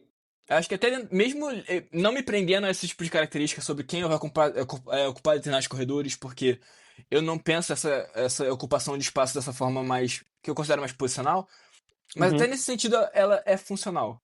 Eu entendo sendo, então... É funcional nesse caso que funciona, né? E não, Sim, não, não justo, justo. funciona em outro sentido. Mas assim, acho que é um time muito bom, né? Acho que é um pouco isso que a gente entende, né? A gente sempre fala que o Flamengo joga mais no 4-4-2 e que a gente gostaria de ver o Flamengo, tipo, com mais homens no meio de campo, né? Acho que é um pouco, no geral, nossa cobrança é essa, porque eu vou admitir, eu não levei em conta necessariamente o Carrascal, porque eu ainda não vi ele jogando, ele estreando, sabe? Talvez essa vaga do Saúl seja do Carrascal mesmo, assim, nesse time titular que a gente tá projetando. E também é o que eu falei, né? O Felipe não costuma jogar com os mesmos 11, então óbvio que a gente tá partindo desse desenho e vai ter sempre alterações. Mas eu acho que o nível cresce muito, mano. Quando nossa dupla de ataque, pensando numa dupla de ataque, passa a ser com Pedro e Samuel Lino, ao invés de ser tipo um BH improvisado e um Cebolinha, sabe? Eu acho Sim. que cresce muito. E quando a Arrascaeta passa a ter um meia junto com ele, como antes ele tinha o Gerson, porque por mais que o Gerson jogasse, né, ali aberto, à direita e tal, era um meia, era a qualidade de um meia ali, não a qualidade de um ponto, a característica de um meia, não a característica de um ponto. Então acho que ter essas duas coisas, assim, uma melhora técnica do nosso ataque e uma mudança de característica para o nosso meio, eu acho que já resolve muitos dos nossos problemas. E aí eu acho que ter o Jorginho e o Pulgar também juntos vai proteger muito mais nossa zaga e vai tirar também essa pressão que eu te falei, né, da zaga ter que defender, criar e atualmente também fazer os gols, mas assim, principalmente defender e criar, né? Quando você tem um meio de campo mais povoado, você tira um pouco dessa responsabilidade. A zaga vai continuar criando? Vai, porque tem qualidade para isso. Mas deixa de ser responsabilidade da zaga porque você volta a ter um meio de campo criativo também, né? Exatamente. Então, assim, eu sempre penso em tentar equilibrar um pouco essas características. Eu acho que um meio-campo com 4 jogadores sempre foi. É engraçado, quando eu era mais novo, eu não era necessariamente o maior fã de, tipo, do 4-4-2. Mas acho que Uhum. a forma como o 4-3-3 ela chegou de uma forma tão dominante, tão hegemônica pro futebol mundial, confesso que me percebo muito fortemente nesse local onde eu defendo, cara. Que a gente precisa de fato do 4-4-2 voltar com um pouco mais de força, porque a gente pode ter características diferentes, né? Então, tipo, porque pra mim sempre foi muito isso. Vendo aquele Flamengo, por exemplo, do Ronaldinho, né? É o primeiro homem do meio-campo, o segundo homem, o terceiro homem e o quarto homem. E aí, assim, o segundo homem já era aquele cara que meio que tinha um pouco mais de saída de bola e tal. O terceiro homem era um cara que, de alguma forma, ele era mais box to box, que a gente vai chamar hoje, é um cara que atacava mais a área também e tal. O quarto homem era um cara com muito mais liberdade, que era o Ronaldinho Gaúcho, por exemplo, naquele time, tá ligado? Uhum. Então, assim, eu acho que a gente permite com 4 jogadores no meio campo, e sendo 4 jogadores assim, 4 jogadores, não um 4-3-2, que é aquela coisa que são dois pontos que não são meias, são tipo pontos que vão ficar ali dando amplitude. Então, é diferente. 4-2-3-1, né? Isso. Pô, eu penso muito que é algo que pô, tira o melhor de algumas coisas, sabe? De alguns Uhum. jogadores, do elenco, de um jogo mais controlado, que é uma outra coisa que a gente sempre fala, né? Enfim. E, e até essas variações, né? Que eu posso ler um 4-4-2 mais como um 4-2-2-2, você como um 4-3-1-2. Então, até essas variações que podem existir a partir de você ter um homem a mais no meio de campo e como você pode reposicionar o meio de campo ao longo do jogo a partir disso, né? E que assim, não necessariamente você não pode também usar os pontos, porque eu acho que Luiz Araújo, Plata, Bruno Henrique vão continuar sendo importantes. Mas eu acho que a gente teve muito tempo já tentando com eles e vendo que não é a melhor opção. O próprio Luiz Araújo, que muitas vezes entra bem no segundo tempo, mas não consegue jogar bem quando é titular. Então, tipo, acho que vai ser bom ter ele como opção, sabe? Não é também desvalorizando outras possibilidades, mas eu acho que é o que você falou, te dá mais. Até você ter mais qualidade no trato com a bola, né, Alex? Porque Sim. a gente é um time que tem tanta posse de bola e às vezes é uma posse de bola inefetiva. Então acho que você ter mais qualidade em campo é melhor. Sempre, sempre. E outra coisa, só pra Fala dizer, aí. porque pra mim isso é importante. Quando a gente pensa no próprio Flamengo de 2022, a gente tinha um cara que era um meia, camisa 10, jogando como terceiro homem ali naquela linha de volante, né? Que era o Everton Ribeiro. Então, se a gente dá um jeito de adaptar algum desses nossos pontos ali, de alguma medida. E eu tô falando principalmente Plata e Luiz Araújo, Luiz que acho que são Araújo. os mais com mais condição de entregar alguma coisa diferente. Uhum. Cara, sabe, eu não tenho o menor. Eu nem pestanejo em tentar isso, sabe? Pra uma necessidade, Uhum. pra uma eventualidade, sabe? Não, e fora poder utilizar também os moleques da base, né? Porque, tipo assim, eu falei, acho que não dá pra dizer que o Felipe não dá oportunidade pros moleques da base, mas ele pode também usar mais. E se você tem um time que já tá criando, já tá fazendo gol, você cria cenários muito mais propícios pra você dar minutagem também pra base. Porque eu acho que é algo que é como eu leio a leitura do Felipe, se é que isso faz sentido. Eu acho que o Felipe muitas vezes tenta preservar os moleques da base. Ele não quer jogar ninguém na fogueira, sabe? Até porque a gente sabe como a torcida é. Então, tipo assim, algumas vezes ele joga na fogueira porque alguém tá machucado, não tem como e tal. Mas, tipo, ele, em outros momentos, eu acho que ele preserva muito, e aí dá pra discordar, poderia preservar menos os moleques, mas um pouco por causa disso, porque eu acho que os moleques têm que subir sem ter a obrigação de resolver. Eu acho que você, quando você tá indo na base pro profissional, você não tem que ser a solução do profissional. Eu acho que o profissional tem que estar estruturado já, sabe? Tipo, então, tipo, eu leio um pouco assim também. Até você ter reforços no elenco pode ser bom para você utilizar mais a base, porque você vai estar com um time mais estruturado, você pode estar com um time que esteja criando mais fácil, fazendo gol mais fácil. E aí, de repente, você está com o meio de campo mais preenchido, você coloca o Matheus Gonçalves, ele vai jogar mais do que você colocar o Matheus Gonçalves num time que está sem meio de campo, sabe?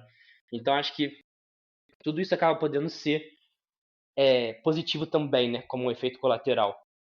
Isso é uma coisa também, acho que é só pra dizer, né? Isso a gente tá falando de time ideal. A gente tá falando que durante um jogo, durante alguma jornada específica, a gente não pode Uhum. jogar em outros esquemas. Sim. A gente justamente tá o tempo todo falando sobre ter alternativas, né? Nunca o nosso argumento foi sobre, tipo, necessariamente vir com algo é, limitador. Porque a gente Sim. justamente sente o time muito limitado em alguns momentos e a gente clamando por outras coisas. Então, tipo, seria incoerente da nossa parte falar assim, não, vai ser só desse jeito. Claro que não. Pode ter um jogo que vai ser o Samulino e o Luiz Araújo em torno do Pedro ali, o Rascaeta ali de 10, o Cascal de 10, enfim. Várias formas de fazer o time jogar. Mas eu Jogos em acho que, que o tipo, Juninho esteja no lugar do Pedro para dar uma característica diferente. Jogos em que o tem. Danilo faça um terceiro zagueiro. Assim, possibilidade não falta com esse elenco, né? Exato. Então, acho que o grande ponto é realmente só pensar da melhor forma de aproveitar os bons jogadores que a gente voltou a ter pra essa área central do campo.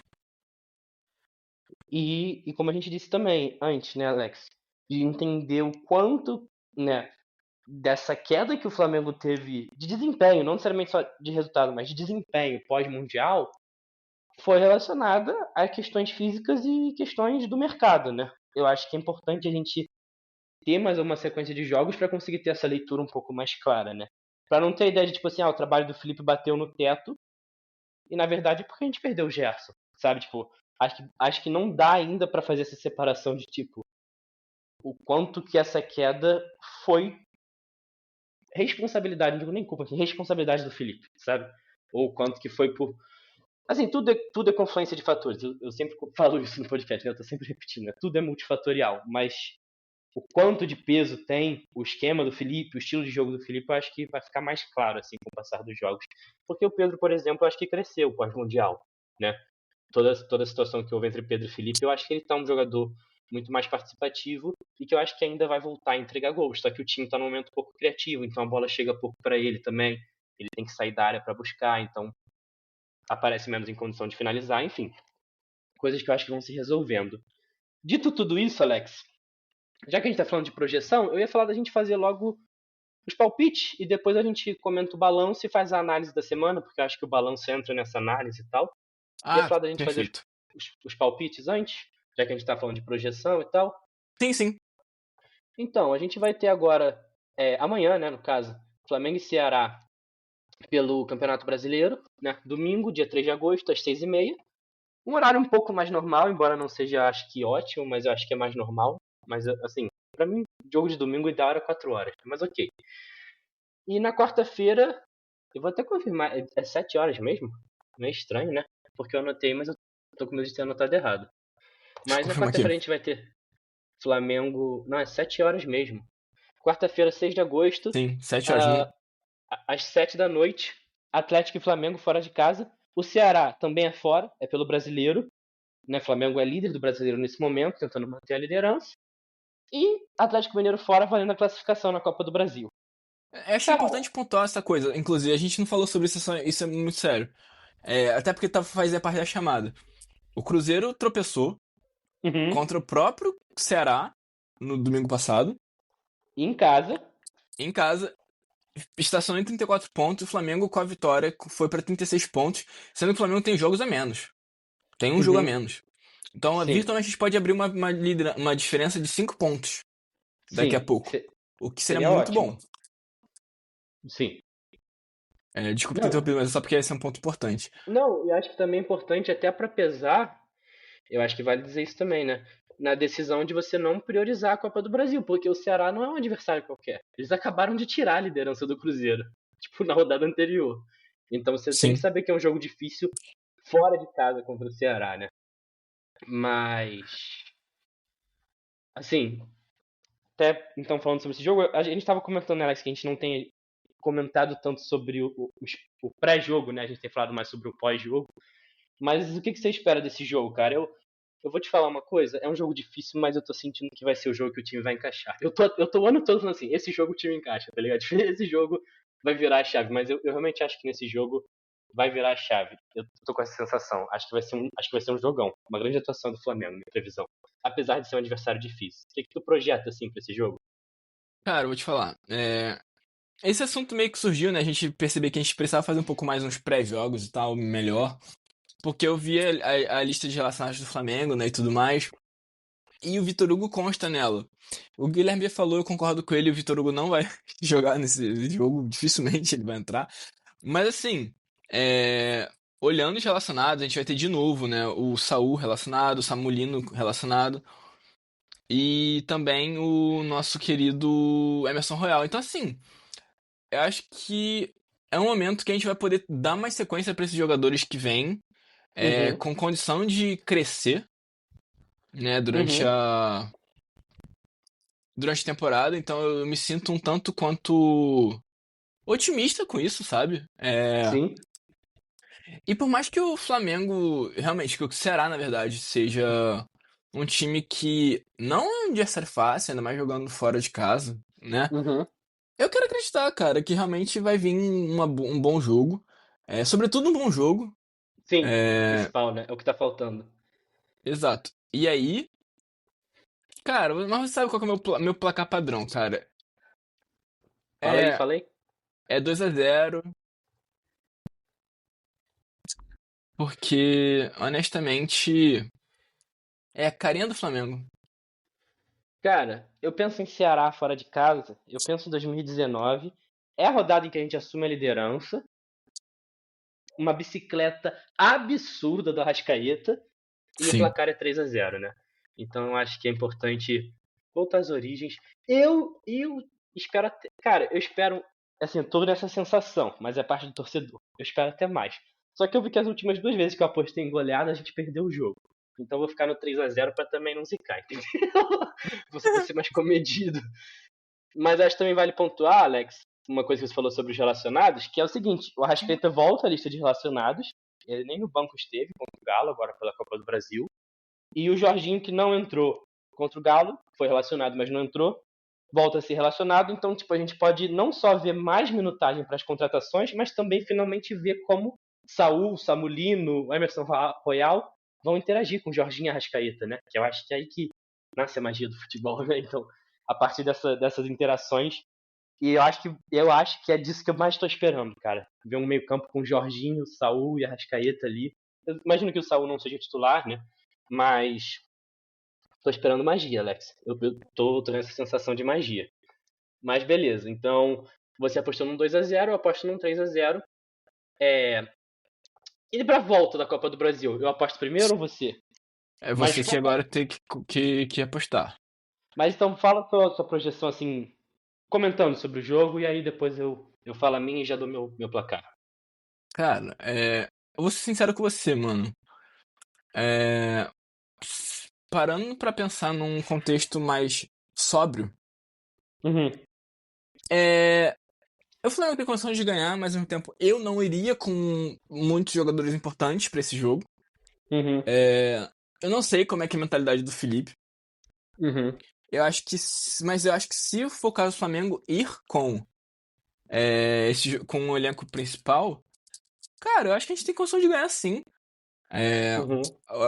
O estádio deles é muito, literalmente, nossa casa, porque somos os responsáveis pelo primeiro título daquele estádio, tá ligado?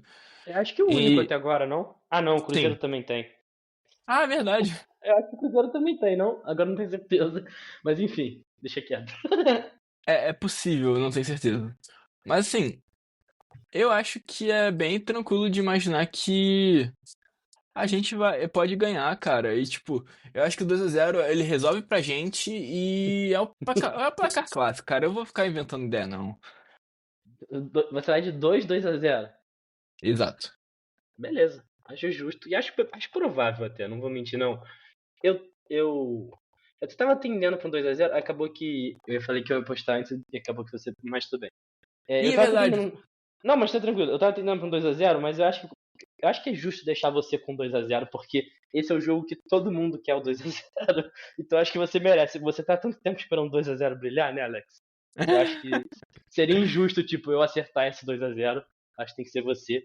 Mas eu vou também no placar que foi marcante pra Copa do Brasil ano passado, né? Contra o Galo, eu vou de 3-1, cara. Resolve assim como o 2-0, mas não é o 2-0. É a fuga do 2-0. Mas eu concordo com você, cara. Um jogo difícil. A gente pegaria na sequência, assim, só pra contextualizar um pouco. O outro jogo seria contra o Mirassol em casa. E depois já vem a sequência dos 3 jogos contra o Inter, né? Os 2 jogos pela Libertadores e o jogo pelo Brasileiro, que é fora de casa. Então a gente tem uma sequência muito pesada depois desse jogo da Copa do Brasil. Poderia poupar contra o Mirassol no Maracanã? Poderia, mas aí você não tá. Você tá invertendo o que você definiu como prioridade, né? Se você tem um Sim. planejamento de prioridades, você tem que poupar contra o Galo. E o Mirassol vem fazendo uma campanha muito boa no Brasileiro. É um time perigoso, também não dá pra brincar. Então acho que, de fato, talvez fosse um jogo pra gente poupar. Mas eu não acho que o Felipe vai poupar assim muito. E eu acho que se o time titular fizer um grande jogo contra o Ceará, vai dar uma moral pro time, para mesmo que seja um time misto contra o Galo, conseguir essa virada também. Essa seria a minha projeção. Acho que depende muito desse jogo do final de semana. Eu acho que a moral das contratações, a ideia é essa, né, que a moral das contratações faça crescer assim a produção do time mesmo. Sim. Mas então nossos placares ficaram 2-0, você apostou, né, nos 2 jogos, tanto Flamengo e Ceará quanto Flamengo e Atlético. Eu apostei 3-0 contra o Ceará, 3-1 contra o Atlético Mineiro. Então vamos fechando, né, Alex? Mas você queria dar a questão do balanço financeiro que saiu, né? E eu acho que vai influenciar talvez na nossa nota da semana, né? É bem válido trazer esse comentário, porque é muito importante. Desde que o Flamengo começou a se tornar um clube mais sério, existe aquela dualidade entre a gente não é torcedor de balanço, mas tipo, ao mesmo tempo a gente é torcedor de futebol, mas ao mesmo tempo, tipo, é justamente o que permite que o Flamengo faça o que precisa fazer, tanto dentro do futebol como em outras coisas, e a gente pensa no estádio, e uma questão importante do estádio, que o próprio BAP falou, era que o Flamengo precisava alavancar suas receitas para que com uma quantidade nova de dinheiro que o Flamengo receberia, né, com as receitas novas, a gente poderia confortavelmente, sem grandes sustos, sem prejudicar o clube financeiramente, levantar nosso estádio do jeito certo, não do jeito doido que a gestão antiga queria fazer. E para isso o Flamengo anunciou nessa semana, né, que fez um resultado de 712 milhões de reais no primeiro semestre, o que é por sinal um recorde, mas que projeta um faturamento ainda mais maior e mais recorde ainda, na casa do 1,7 bilhão. Né? O Flamengo até agora, o máximo que conseguiu fazer, se não me engano, foi 1,3 em 2022. Seria um crescimento bem forte, né? Sim. E ainda nisso a gente teve uma questão de um coeficiente de endividamento líquido. Ele não é necessariamente, tipo assim, o Flamengo diminuiu a dívida tanto. Ele não é tão preto no branco. Ele tem um cálculo por trás dele que eu não sei explicar muito bem. Por isso esse nome é tipo importante. O Flamengo, no seu endividamento líquido operacional, reduziu de 327 milhões para 128 milhões. Mas assim, o que eu posso falar sobre esse título, né, endividamento líquido operacional, é que se trata de de custos que tem peso no curto prazo, tá? No período de um ano.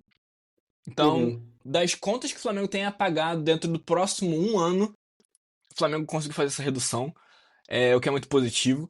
A gente vai tentar levar em consideração para esse resultado financeiro, pensar que o Flamengo é, teve uma premiação bem forte vindo do Super Mundial e, sobretudo, a gente teve muita venda. A gente fez uma janela muito incrível do ponto de vista financeiro, de receber, no caso, dinheiro por jogadores. Uhum. Acho que isso é bem claro e pesa muito nessa arrecadação. É, mas, de fato, é, é importante dizer que é importante. E só para deixar claro também, eu falei desse endividamento líquido operacional, mas a dívida, de forma geral, do Flamengo, ela estava em 505 milhões e foi reduzida para 400 milhões. A dívida líquida, né? Uhum. Aquele valor que a gente vai pensar mais assim, do que o Flamengo realmente deve no todo. Uma outra notícia que é importante, que tá até nessa notícia que o Rodrigo Matos fez aqui, mas eu vi ele falando no canal do Alp no YouTube, é que o Flamengo tem dinheiro suficiente para que, se não entrasse dinheiro nenhum agora, por Uhum. 2 meses o Flamengo conseguiria continuar existindo, pagando suas contas tranquilamente. O ideal que a diretoria gostaria de chegar era 4 meses. Parece que no Brasil Uhum. ninguém consegue fazer isso. Eu nem sei se fora do Brasil tem algum time que tem essa liquidez toda, né, capacidade de Uhum. se bancar por 4 meses sem ter nenhuma renda entrando. Isso aqui é importante, por exemplo, contra a pandemia. Né? Como a gente teve aquela coisa, não tinha jogo, não tinha receita entrando porque não tinha jogo. O Flamengo conseguiria, nesse contexto, agora, 2 meses sem ter dinheiro nenhum entrando. Uhum. Trazendo um exemplo aqui que fica mais claro para todo mundo, porque o Flamengo fez muito movimento de voltar ao futebol e tal. Então, assim, é, hoje em dia a gente teria a condição de ficar 2 meses sem pressionar por isso. Claro que eu acho que não foi só por isso que o Flamengo fez essa pressão, tiveram outros fatores, alimentos Sim. políticos, inclusive, da época. Mas é um exemplo aqui pra vocês terem noção. E, cara, é sempre muito, muito positivo, né? A gente, tipo, teve o Palmeiras aí tentando fazer Fez mais de 1 bilhão, não lembro agora quanto, mas chegando perto no nosso valor. A gente, com certeza, se a gente bater esse 1,7 bilhão, a gente vai se colocar numa distância bem grande, assim, do segundo time, né? Porque o primeiro time Uhum. ainda continua sendo o Flamengo. O recorde já é do Flamengo, até onde eu sei. Mas o segundo time colocado vai estar bem distante do Flamengo. Se a gente bater essa meta aí financeira. Torço por isso. Acho que é bom também citar. Eu não. A gente pegou essa informação enquanto a gente estava gravando, né, Alex? Então é bom dizer isso. A gente não Sim. pôde apurar ou ler muito sobre. Mas você falou das vendas do dinheiro do Super Mundial. Acho que são ah, as fontes mais fortes de fato. Mas também é bom citar que está havendo uma reformulação do sócio torcedor. Houve mudanças na precificação dos ingressos e a gente tem tido uma lotação, acredito que bem alta até, dos estádios. Não sei se está maior do que nos últimos anos, mas tem tido uma lotação bem alta também. Então, também, tipo assim, até isso de, não tá entrando, tipo, consegue durar mesmo se não entrar dinheiro e tal, mas também tá entrando dinheiro dessas formas, né, também. Então, existem mudanças que podem também estar vindo daí. Aí eu penso mais principalmente numa questão de mudança do sócio torcedor, que eu acredito que possa, não agora, mas a longo prazo também trazer resultados.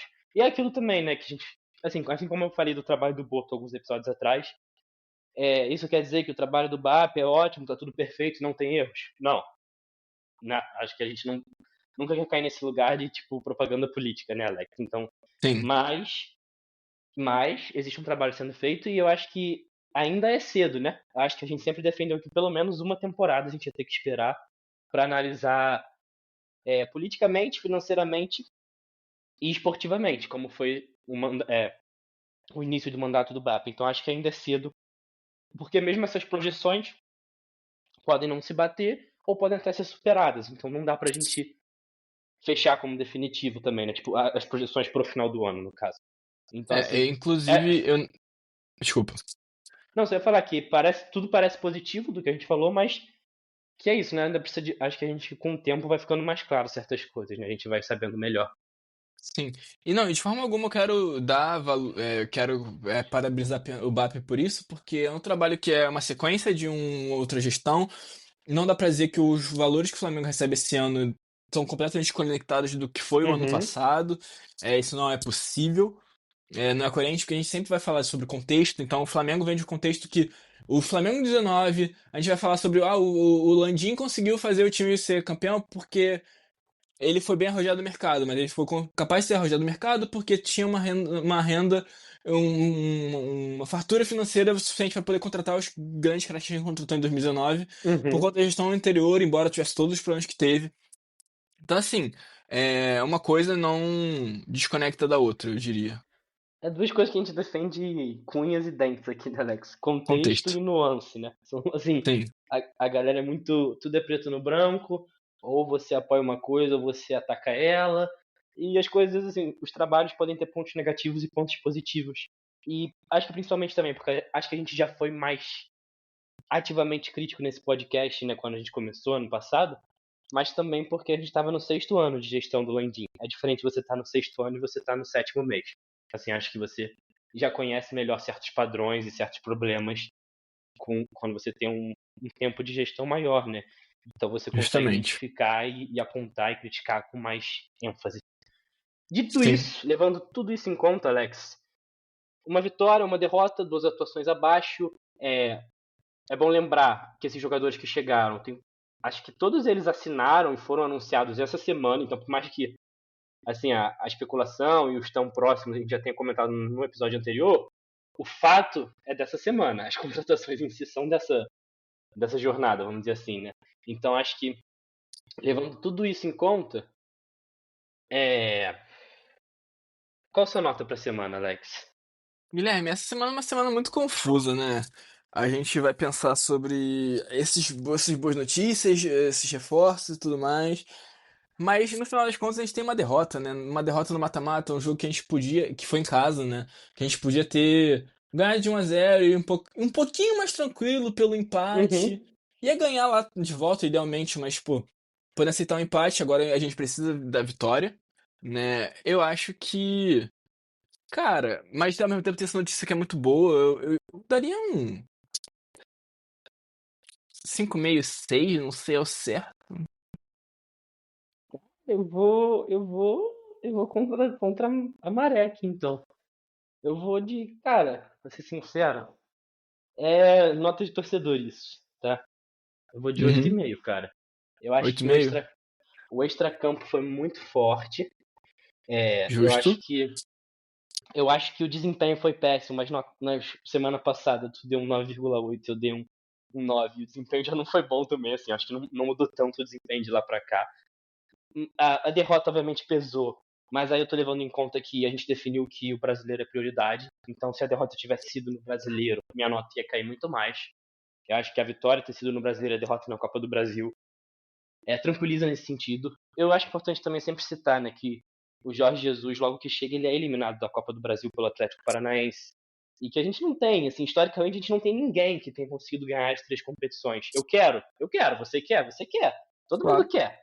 Mas, assim, sendo muito pé no chão, o que acontece no Brasil ano após ano é que os times que são eliminados de outras competições ficam mais fortes no brasileiro. E muitas vezes na Libertadores. Né? O próprio Cruzeiro só tá com Copa do Brasil e Brasileiro. Isso ficou muito mais forte depois que saiu da Sul-Americana.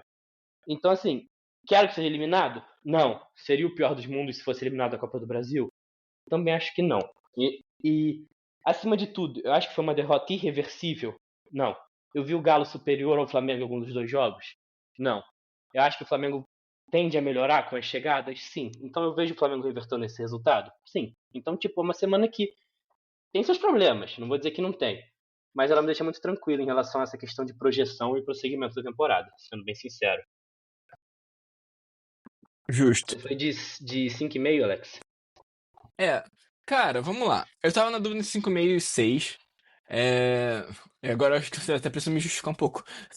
Não, Ah, foi justa a sua nota também. Eu acho que eu tô sendo otimista também. Tem que levar isso em conta. ok. Mas assim, eu acho que acaba sendo um pouco só essa questão de.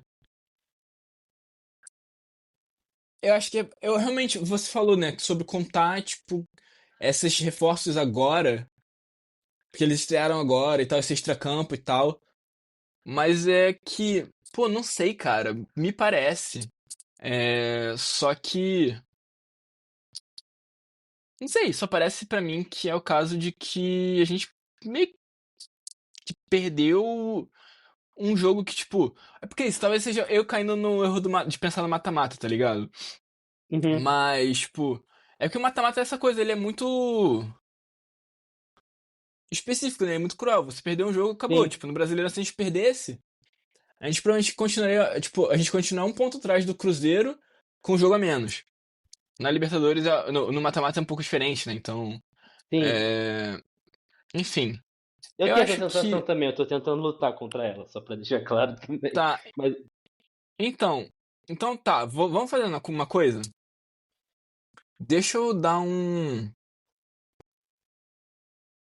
6,5. beleza, beleza. Não, mas cara, se você quiser manter uma nota mais baixa, eu acho justo também. Porque, eu assumidamente estou sendo otimista com a minha nota. Tô querendo ter uma Não, mas acho leitura que a gente pode justa enquanto dos chegar, fatos. se aproximar mais, sabe? Eu acho que Uhum, faz sentido essa aproximação que eu fiz. uhum. Eu vou descer então, Não, nem vamos. precisava, mas, pô, já que você Não, vamos ser adultos conscientes, maduros, né? Você quer ceder um pouco, eu quero ceder um pouco também, né, Alex? ficou lindo, Você cara. você vai de 6,5, eu vou de 8, então a gente. Eu não vou descer pra 7,5 porque eu acho que o 8 é bonitinho, tá? Não, show de bola. Mas assim, vou fechar no 8. Não, e o E. 8 não é bonitinho não, tá? O 8 não é bonitinho não. Ah O não, 8 é pera aí. lindo.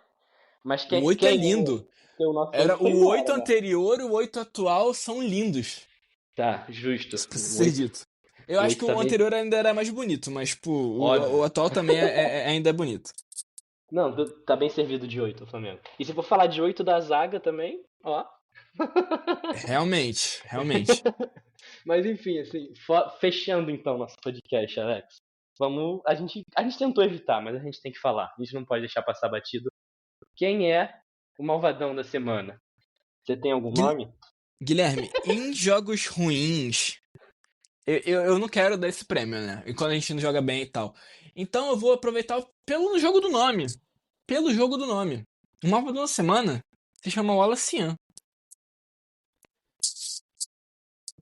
Wallace. Eu votei no Wallace na semana passada. Acho que é muita É, moral votar de novo. Eu sendo que ele nem vou. jogou bem, é só porque eu tô querendo falar, porque ele foi malvado contra o Atlético Mineiro, tá ligado? Deixou o Hulk putinho Não, e o Lianco putinho, tá ligado? até porque se o cara é inimigo do Hulk, ele é malvadão, né? Porque o Hulk faz parte dos Vingadores e tal. Vingadores, Mas enfim. exatamente. É. Eu tô tentando te ajudar. Não, Mas eu tô assim, concordando, pô. eu. Cara, eu acho que não me resta saída, Alex. Quem jogou bem em um jogo não jogou bem no outro. O Léo Ortiz decidiu, mas eu não acho que ele jogou bem contra o Galo. No caso, no segundo contra o Galo, é ótimo. Os dois jogos foram contra o Galo. No segundo jogo, eu não acho que o Léo Ortiz jogou tão bem, embora o Léo Pereira claramente tenha jogado pior. Cara, eu acho que eu vou ter que ir com o povo. O nome que tá na boca do povo. Eu não queria fazer isso porque eu acho que ele vai merecer mais pra frente ainda, mas eu vou de Samuel Lino, cara. Eu acho que foi a notícia mais positiva que a gente teve, assim, né? Sim. Nessa É um, semana, então acho que é um voto muito mais certo, eu diria. não, eu gostei da sua ideia do Wallace. Assim, o problema do Samuel Lino é que eu acho que, por exemplo, semana que vem, ele vai merecer muito esse malvadão. Ele vai ter comido a bola tanto que vai ser unânime que vai ser o Samuel Lino. E aí eu vou ficar Sim, tipo assim, pô, mano, eu podia ter votado em outra pessoa semana passada. Mas eu não consigo pensar em ninguém. A verdade é essa. O malvadão da semana fomos nós que assistimos esse justo, craque do justo. jogo, torcida. Tu escreveu aí porque pra mim não tá aparecendo. Não escrevi não. Beleza, então vamos encerrar e aí depois eu passo lá pra tabela. Algum último comentário? Meu Deus, mano, a gente tá com 1h30. Chamar o Totó então, né? Eu achei Acho que que é tava isso, pô. comendo. Não. Valeu, Eu então. tava vendo, a gente tava com um timing bem Eu tinha visto, acertado nisso. eu tinha visto com 1h17 a última vez, e aí a gente pegou nessa parte final, demorou um pouquinho. Mas vamos que vamos então. Vem, Totói.